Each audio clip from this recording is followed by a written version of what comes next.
Assalamualaikum, halo rekan-rekan, apa kabar? Balik lagi bersama saya Dani di channel ini, Dani Danila, channel edukasi hukum.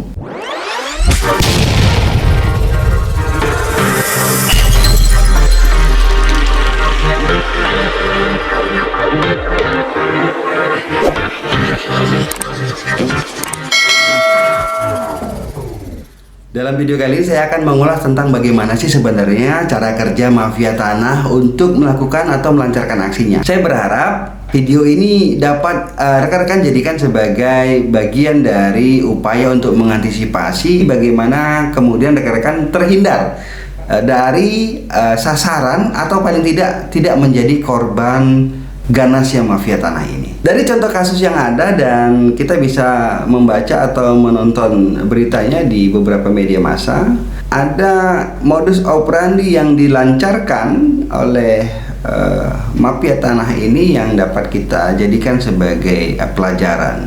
Yang pertama adalah modus pura-pura menjadi pembeli. Modus ini biasa dilancarkan untuk tanah-tanah dan bangunan, apakah rumah atau sejenisnya lah, perkebunan dan seterusnya, yang berencana dijual oleh pemiliknya. Maka si mafia tanah kemudian berpura-pura menjadi calon pembeli dan meminta fotokopi dari surat-surat tanah yang ingin dijual tadi. Kemudian si mafia tanah dan sindikatnya berupaya untuk membuat salinan atau membuat duplikat, atau sederhananya lah membuat sertifikat palsu terhadap tanah yang akan dia beli tadi dari si penjual yang sesungguhnya. Kemudian setelah sertifikat jadi, ada beberapa ragam modus yang kemudian dilanjutkan. Apakah dengan pura-pura membawa si calon penjual tadi itu ke kantor pertanahan dengan alasan mungkin si calon pembeli tadi merasa ragu apakah sertifikatnya asli atau dan seterusnya. Jadi tentang keabsahan ini bisa saja menjadi alasan bagi si mafia tanah membawa si pemilik tanah atau pemilik rumah yang mau dijual tadi ke kantor pertanahan, seakan-akan berpura-pura mengecek sertifikatnya, yang berusaha menukar ya antara sertifikat asli yang dipegang oleh si penjual dengan sertifikat palsu yang sebelumnya sudah disiapkan oleh si mafia tanah dengan sindikatnya. Disinilah terjadi proses pengalihan atau beralihnya sertifikat palsu yang dimiliki oleh sindikat atau si mafia tanah dengan sertifikat asli yang dimiliki oleh si pemilik atau pemegang hak. Sepulangnya dari kantor pertanahan, si pemegang hak ternyata sudah bertukar sertifikatnya yang palsu yang dia pegang dan yang asli sudah dipegang oleh si mafia tanah. Selanjutnya mafia tanah dengan mudah melancarkan aksinya, apakah dengan menjual dan membalik nama dan seterusnya, dengan cara dan tindakan-tindakan yang tentunya ilegal pula. Jadi modus para pelaku mafia tanah ini, mereka yang pertama ada yang memposisikan melakukan survei. Jadi mereka survei di wilayah perumahan-perumahan elit, khususnya di daerah Kebayoran Baru, Jakarta Selatan, mencari rumah-rumah yang dijual oleh pemiliknya. Ada yang melalui agen, tapi kebanyakan yang by owner langsung. Oke. Kemudian setelah itu ada orang yang ditunjuk yang berpura-pura sebagai pembeli. Setelah pembeli, kemudian mereka berusaha meyakinkan kepada pembeli dan berusaha mendilkan harga si pembeli tadi.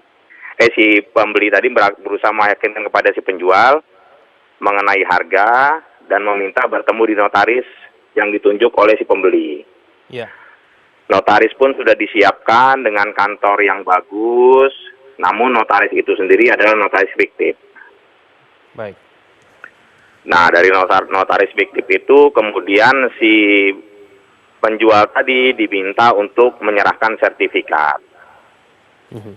Ada penjual yang menyerahkan sertifikat, namun dalam kasus terakhir yang kita ungkap ini, penjual tidak mau menyerahkan sertifikat asli, hanya menyerahkan fotokopinya. Nah, fotokopinya ini kemudian oleh si notaris yang palsu tadi ini diserahkan lagi ke kelompok mereka dan dibuatkanlah duplikasinya yang serupa dengan aslinya. Kemudian di waktu dan hari yang berbeda, si pembeli ini menghubungi kepada si penjual untuk bertemu di BPN untuk memastikan keabsahan sertifikat. Sehingga mereka bertemulah di BPN. Di BPN ini pada saat si pembeli berpura-pura untuk melakukan checking ke loket BPN tentang keabsahan sertifikat, disitulah dilakukan penukaran. Jadi yang sertifikat palsu yang sudah disiapkan oleh mereka ditukar dengan sertifikat asli mirip yang sertifikat asli milik dari pemilik tadi. Baik. Sehingga yang palsu di tangan sindikat, yang asli di tangan sindikat, yang palsu diserahkan kepada pemilik. Kemudian pemilik kembali pulang, bubar dari BPN, kemudian dihubungi berapa hari kemudian bahwa transaksi batal, tidak jadi membeli.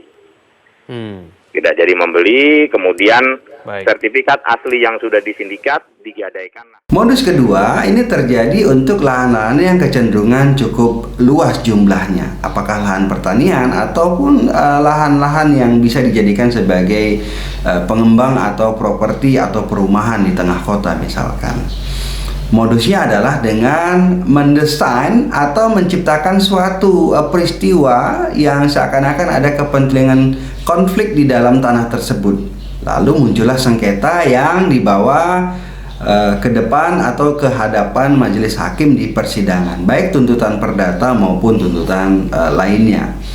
Sehingga pada akhirnya si mafia tanah dan sindikatnya dapat menghasilkan suatu putusan yang menyebutkan bahwa mereka lah mafia tanah dan sindikatnya tadi yang memiliki hak terhadap suatu hamparan bidang tanah yang jumlahnya luas tadi. Dengan kata lain, kemudian tanah-tanah yang sudah dimenangkan melalui putusan pengadilan tadi ini oleh si mafia tanah dan para sindikatnya kemudian dijadikan sebagai lahan-lahan properti atau dijual dengan harga kaplingan dengan harga yang cukup tinggi dan seterusnya. Dalam orasinya, pengunjuk rasa menuding ada permainan mafia untuk menguasai tanah ex-PTPN 2 di kawasan Selambo dengan melakukan gugatan perdata di Pengadilan Negeri Luwu Pakam. Padahal tidak ada satupun dari tergugat maupun penggugat yang menguasai tanah. Namun keduanya memiliki surat keterangan tanah atau sejenisnya di atas tanah yang sudah ditanami dari ditempati warga. Menyangkut kasus yang sudah lama ini yang terjadi di Tangerang Kota, wilayah hukum Tangerang Kota, di daerah Alam Sutraya, ya, yang cukup luas, cukup besar, 45 hektar. Tersangka D dan M ini, D menggugat di perdata si M sendiri. Inilah bentuk mafia mereka. Ya, sesama mereka satu jaringan menggugat untuk bisa menguasai tanah tersebut untuk melawan PT atau warga masyarakat. Ya, inilah akal-akalannya mafia ini. Bagaimana caranya mereka menguasai semuanya dengan membuat surat-surat yang palsu. Bahkan penyidik mengecek, ya, mengecek SK 67 yang ada di Keluaran Jawa Barat. Di Jawa Barat sudah keluar tidak tercatat. Dari hasil tidak tercatat oleh mereka dibikin tercatat untuk memenangkan. Modus ketiga adalah menciptakan suatu premanisme yang mengincar suatu bidang tanah dengan katakanlah tempat atau nilai jual yang strategis dan cukup tinggi. Kemudian situasi premanisme tadi ini didesain untuk merongrong, kemudian mengintimidasi dan seterusnya si pemegang atau pemilik hak atas tanah tadi, sehingga terjadilah dualisme kepemilikan di atas bidang tanah tersebut. Sama seperti yang sebelumnya, modusnya adalah dengan menciptakan sengketa, tapi yang ini dengan menggunakan tangan-tangan premanisme. Setelah tercipta dualisme kepemilikan atas bidang tanah, kemudian muncullah konflik yang menciptakan ketegangan dari kelompok premanisme tadi, sehingga pada akhirnya gugatan juga muncul ke pengadilan. Dan tidak hanya sampai di situ, ini didesain bagaimana kemudian si kelompok mafia tanah dan sindikatnya termasuk kelompok premanisme tadi ini dapat menguasai bidang tanah yang sudah didesain dualisme kepemilikan sebelumnya. Bersenjata laras panjang, petugas Resma Polres Metro Jakarta Pusat menggulung 6 preman di kawasan Bungur, Kemayoran. Polisi mengamankan preman ini karena meresahkan dan mengancam keselamatan masyarakat dan telah menutup akses pemukiman warga sejak beberapa hari terakhir. Kelompok preman ini diduga merupakan orang bayaran mafia tanah dan ingin menguasai sebidang lahan di sekitar pemukiman warga. Usai menciduk ke-6 preman, polisi langsung membongkar seng dan balok yang digunakan para preman untuk menutup akses jalan ke pemukiman. Kami akan melakukan tindakan tegas dan mencari siapa dalang-dalang di balik aksi premanisme ataupun dugaan mafia tanah. Perannya menakut-nakuti masyarakat, memaksa masyarakat untuk tanda tangan, memaksa masyarakat untuk pindah dari tempat kediamannya. Hingga kini polisi masih melakukan pengembangan untuk mengungkap mafia tanah yang biasa melakukan penyerobotan lahan.